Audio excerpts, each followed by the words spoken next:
And joining me today is Mansur Abdul-Malik, who fights Cody Brundage at UFC Atlanta. That fight is on June 14th. So, Mansur, I want to talk about your last fight a little bit because, you haven't really faced a lot of adversity in your whole fighting career. Amateurs, pros, it doesn't really matter. And in your last fight with Nick Klein, all three judges had the first round for Nick Klein. You saw a little bit of trouble for the first time in your career. What was sort of your takeaway from that one? My takeaway was how I handled it, which was absolutely beautiful. Adversity is something in your mind. And I didn't see that as anything except for, okay, he hit me. Let me get back together and let me hit him. It was as simple as that. You saw in the corner me, how I conducted myself, my coaches, how they were speaking to me. It was seamless. It was perfect. It almost seemed like there was no adversity. It was almost like I had won that round from my body language and the way that I was acting. I was like, okay, all right, it's my turn now. So adversity is something in the mind, man. But I'm grateful for what I was able to show in that moment as well. Yeah, and we saw the calm, cool, collected from you. Like that's nothing new. We've seen it time and time again. Were your coaches equally as calm, cool, and collected? I know they got faith in you and everything, but were they also kind of on the same page with you?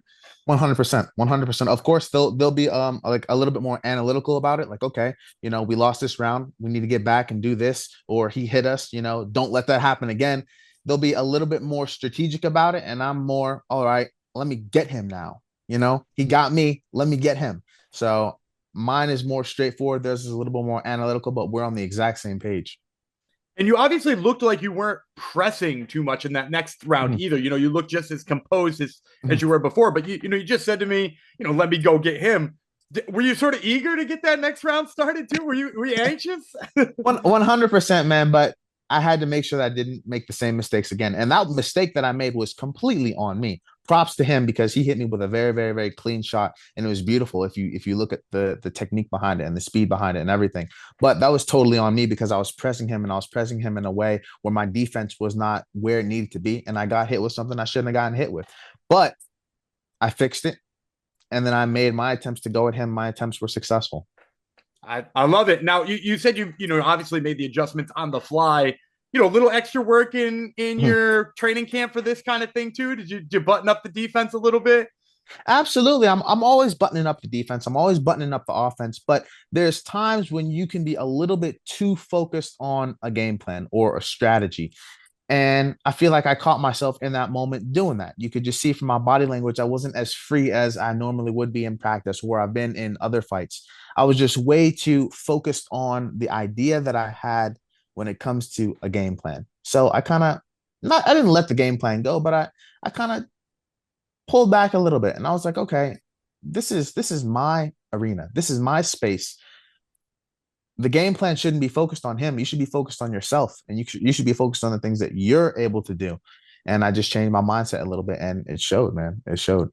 Absolutely. And you always talk very cerebrally about the fight game too. Every time we've chatted, I feel like I'm taking knowledge away.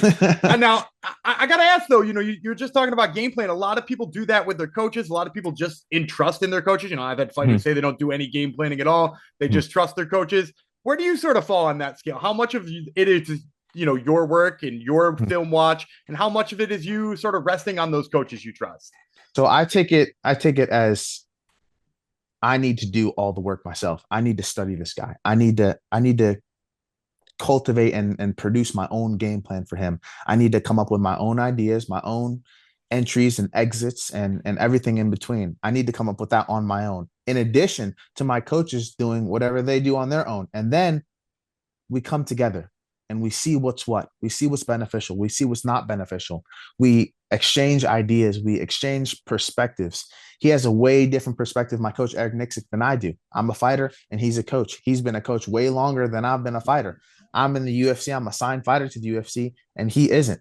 So we have our respective positions and we just come together and it's just absolutely beautiful, man. But the focus when it comes to the game plan, I can't take anything away from him, man, because that man is just he's something special when it comes to it. It's like he's literally an artist. I've never seen anyone do what they do better than what he does. Like the way that he's able to individually coach each and every single fighter that he has in a specific way.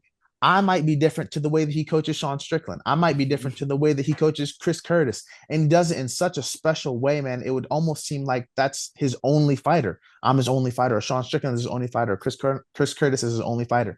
It's absolutely beautiful, man. So we really come together.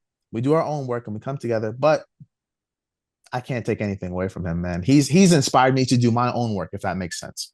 That makes perfect sense. Now, I want to talk about this upcoming fight too, but before I do, let's talk about fighting on the road too, because, to start your UFC career, you obviously had the Contender Series fight in the Apex. They had you fight in the Apex the first time out.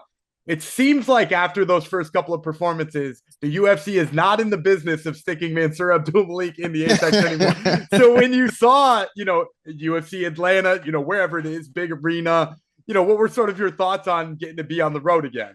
Finally, this is my chance and my opportunity. But every single fight is a chance and opportunity. It could be Vegas, it could be a backyard, it could be Atlanta, it could be Singapore, wherever, man. But I'm very, very grateful for the UFC for putting me in this position, and I'm gonna steal the show, man. I have very, very, very big plans for myself. I have a very good opponent in front of me. He has good attributes. He has a good history of fights. He has an interesting style, man. I'm ready, and I'm excited. I swear to God, for this fight, I've never been happier. Man. And it only gets better. Each and every single fight, each and every single camp, each and every single opportunity, when you really take it for what it is, man, it can only give you good energy. But I swear to God, man, I cannot wait to get inside of that arena, to get to Atlanta, hot Atlanta. I cannot wait to get there, man. I cannot wait to perform. Well, and you mentioned step ups. I did want to ask you too about the step ups because, from when we talked on Contender Series, you told me you were prepared for whatever they give you. You felt like you were ready for anybody at any time. Absolutely. And they've not necessarily slow played you, but you're making the logical steps forward, right? Mm-hmm. Nick Klein was the logical step forward. Do you feel like Cody Brundage was enough of a step for you in this one? Did you feel like it was the logical one? Absolutely. Him, them, another guy, higher ranked, lower ranked, it doesn't matter, man. But if you think about it, Nick Klein, he wasn't even the first opponent for that fight. I had Tricoli. I had other options that were in there. So I say yes to each and every single person. Now, whatever you guys see on fight night is what you guys see on fight night. But I say yes to everything, man. And I'm prepared for each and every single person, like I said in those Contender Series interviews. And so now let's talk about Cody Brundage then, because he is a different style than Nick Klein, right? He's a guy who likes to load up on a big shot sometimes. He likes to shoot his double legs. So what was sort of your first thought when you started breaking him down stylistically? I'd be the winner. That was my first thought. He has very, very good skills. He's mature a little bit in the UFC. He's had a good amount of UFC fights. He's had some performances where he had to dig deep, where he finished guys, where he's lost. He has a history, and then when it comes with that history, you got a lot of film on him as well. But with that being said, I understand his tools. I understand his advantages, if he has any. I feel like I have all the advantages, but when you come to, of course, the analytical standpoint, what is this guy good at? I see what he's good at. I see what he's not good at. And I feel like I come out on top each and every single time, God willing. But he's a good opponent. I respect him in terms of that. I respect him enough to train hard. But that's it, man. I'm going to go forward, and it's going to be a beautiful night. Well, you led me perfectly to my last question. I always like to end these things with the prediction. So tell me, June 14th, Atlanta, how's this one go down? Look at this hand. That's reminiscent of what you're going to see, God willing. It's going to be beautiful, man. And I'm going to have fun on that night. I swear to God, I'm literally filled with energy. It's, what is today? Tuesday, Wednesday? Today's Tuesday. We're double-digit days away from fight night. So it's only going to build, and this energy is only going to bring me good feelings. And I'm so happy. I'm so excited. I'm so grateful for every single thing in my training camp, my coaches, my team, the UFC, my opponent, everything, man. I'm ready to perform. I'm ready to go. All right. Well, you heard it here first, folks. This is Mansur Abdul-Malik. He fights Cody Brundage at UFC Atlanta. Once again, that fight, June 14th. Mansur, thank you so much for the time, man. Always appreciate it. Thank you, brother, so much.